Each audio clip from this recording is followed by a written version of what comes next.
Okay, so I'm currently recording this in 6th of September 2020 at 8 past 8 in the evening slash night, I guess. I mean, it's a bit too early to call it night, but anyway. And right now, as I'm speaking, the Skyward Sword randomizer is in development. And so inevitably for this, there is going to be a tournament. And so I am currently making this video, so future me can forward this video on to everyone who's going to watch this, and so we can potentially use this format. At least this format could be in the running to be used in this tournament. And also, if you're a person who's wanting to run a tournament themselves, then I would strongly recommend the dual stages tournament format, which is what I'm going to go over in this video, and why I think it's superior to all the others. Okay, so here's how it generally works. There are two stages, the qualifying stage and the elimination stage. So let's say there are 24 people in this tournament. Odds are, if it's something like Skyward Sword Randomizer, it's going to be much lower than 24. It's going to be probably 8, 10 maximum. But yeah, so all 24 players play in matches, similar to how 80% monthlies work. Again, this is with Skyward Sword. Like with Skyward Sword 80% monthlies, it's everyone just plays at the same time and stuff like that. And all with the same card and seed if bingo or rando. That's just, I don't see why you would do anything else if it was bingo or rando. After each match, players get points depending on how well they did. Formula of the amount of points is as follows. I didn't really close this, but whatever, I don't care. So this is done in a very computer style way because I can. So if player is first, then they get this. Then they get the same amount of points as the amount of players. In this case, 24. So first place you get 24. Else, if they were not first, if they're second, third, or whatever, additional points is the amount of players minus the placement. So if they were like 5th place, it was 24 minus 5, which would be 19. We should make kind of 24 points for first place, 22 points for second, 21 for third, and yada yada yada. So it gets a 0 at last place. I mean, you could construct a best times-based leaderboard instead of the points, but that doesn't work for bingos or randomizers, because not all matches are the same length. Like, for example, in Skyward Sword Bingo, like, no matter how much you try and balance each bingo card, you're always going to get matches that last longer. Like, for example, even now, matches can last anywhere from, like, sub 2 hours to over 3 in worst cases. And so having a best time would really emphasize those sub 2 matches, which would not be good. So yeah, qualifying stages consist of 5 matches. Again, if you're making your own tournament, this could be anywhere from like 1 to 10. It depends on how long you want your tournament to be and how much emphasis you want on the stage. Like me personally, I think 5 matches is just about the right length. But I mean, if you're making your own tournament, you can say you can just want a 1 match qualifying stage or 10. It really depends on, again, what I've just said. So at the end of the 5 matches, or however you wanted, all the points are added up, and the top 50%, in this case 12 runners, proceed to the elimination stages. And you can eliminate less people, but again, it depends how long you want your tournament and how much emphasis you want on whatever stage. And I've got this Google spreadsheet here, which is right here. That's the wrong one, nice. And this is an example of what the leaderboard would look like. See, so you've got these points here, you've got the players, which are very original names, I know. And you also have this like red sort of area as well. This is like, again, it's like everyone who's under here does not continue to the elimination stages. And also you see that there's also wins, average placements, best time, and average time. That is because tiebreakers, if you're using a point system, tiebreakers are obviously going to probably occur. So this is how it would follow. First, amount of total points, that makes sense, and they will go up in order. So next will be wins, next will be average placement, best time, average time. It'll go kind of like that, as you see here. And if it's still a tie, which is very unlikely considering it has to go through everything here, everything has to be pretty much exactly equal. Like, these will just be down to the second, but it's still time, it has to be equal. And if it's still, like, both or all runners proceed to the next stage. And so the reason why I've done the wins after points is because I think that the wins should matter the most, considering that they're the hardest to get. So if someone has wins, they're obviously usually better than other people. But obviously, if you're down here, it's unlikely to have any wins unless you just really fucked up like 2 or 3 matches or something. Average placement, this is usually where the tiebreaker would be solved, because odds are they would just have no wins. And this will be down to 1 decimal place. This leaderboard is currently, it's like just after 1 match example, hence why they're like the points are like this. So they would be to 1 decimal place, but right now they're just not. Like, for example, if I just put 0.0 in the thing, it just doesn't do anything. But there would be the 0.1 decimal place. And so after that, usually the tiebreak would be solved. But if it still isn't, it goes to best time and average time. The reason why I've, again, plocked these at the end is that different matches take longer. And whilst I do think that they matter enough to be in a tiebreaker, they wouldn't matter enough to be in... They wouldn't be fair enough to, like, be in the first column. They'd only really deserve to be right here. Or and here, but yeah. So that's how that would work. So then we get to the elimination stages.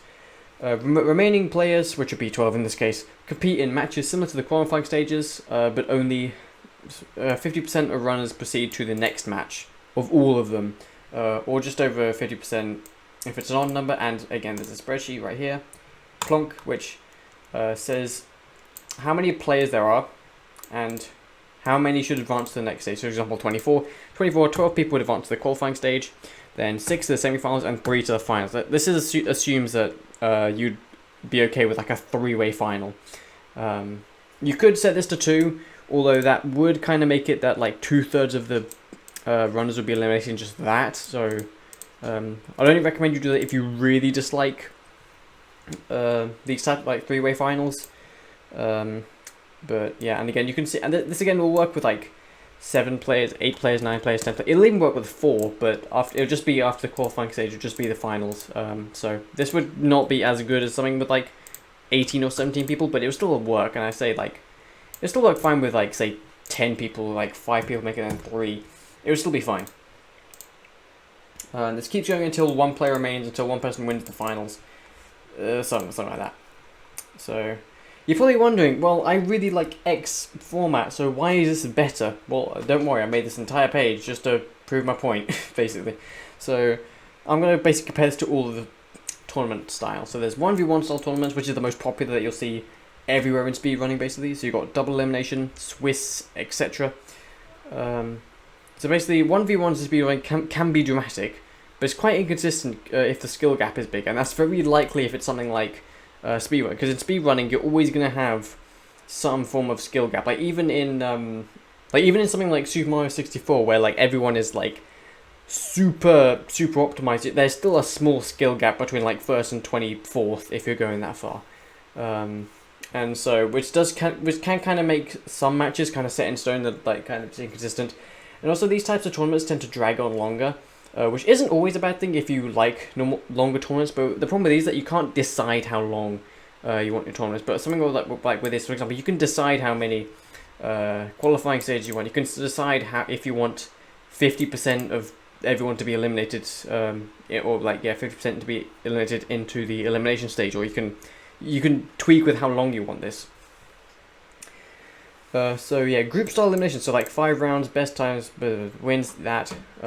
So removing eliminations can make it less dramatic and less engaging at certain times. A lot of people who I know are kind of like, eliminations are kind of essential for tournaments, and kind of eliminating that would kind of make it less interesting. And so I think that, well, this tournament, it has that sort of element of like 5 rounds, best time, most point wins. It has that sort of thing with this sort of aspect, the qualifying stage, but also keeps that with these elimination stages, personally.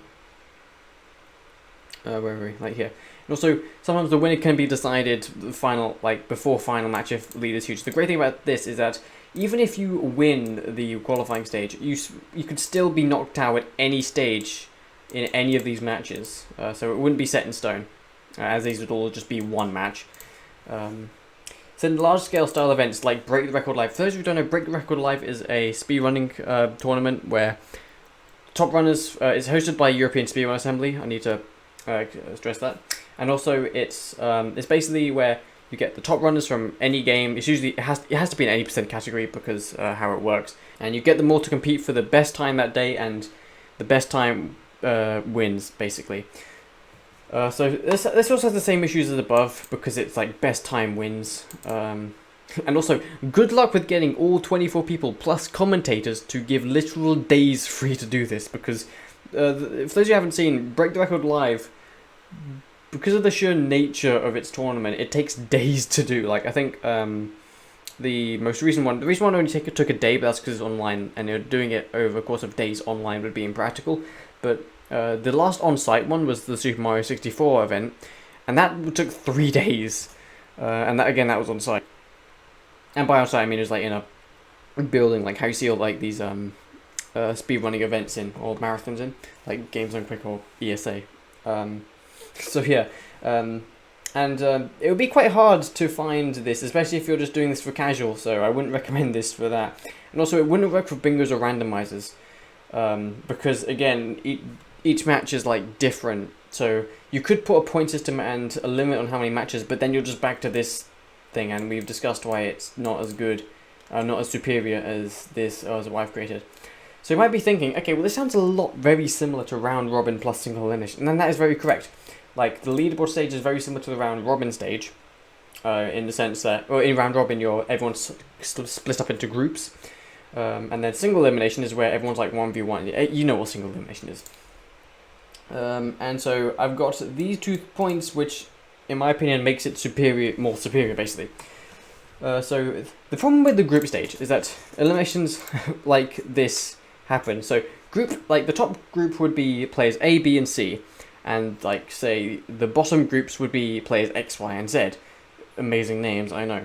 So in the top group, and basically how it works is that out of every group, one person gets eliminated and the next 2 advance. That's kind of gist of round robin. And so in this situation, it's likely C would get eliminated, and so like players in C would most likely get eliminated. So in this scenario they do. But that leaves X and Y to go into the elimination stage, despite the fact if C was against X and Y, they would absolutely kick their asses, because again, C is part of the top group, and X and Y are both part of the bottom group.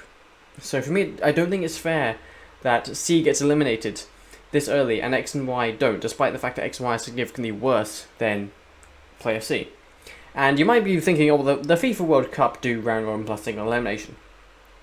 But that's because it's football, and everyone in football is really good. Like, everyone's a top player. Like, in your casual speedrunning race, again, we've discussed how there's always going to be a skill gap, which will make this more of an issue the bigger the skill gap is. So having everyone lumped up into like one big group fixes this issue. And then the elimination stage is the same as like why 1v1 tournaments can be inconsistent in terms of dramaticness, I think is the word. And again, if you really love the sort of single elimination sort, or the 1v1 tournaments, there's nothing stopping you from having the like elimination stages from being constantly everyone against each other to just single elimination. Like you could still have the qualifying stage in the like everyone's in like one big group, because splitting them up would again just arise this problem. But there is nothing stopping you from having a 1v1 single elimination tournament after that. I personally think it'd be better if we did it something like this, where oh, this is great, nice sheets, where it kind of went, where it kind of went 12-6-3, and didn't just do a 1v1. But that's for people to decide, and if you're making a tournament yourself, that's for you to decide. And yeah, that is why I think dual stages tournament format is superior.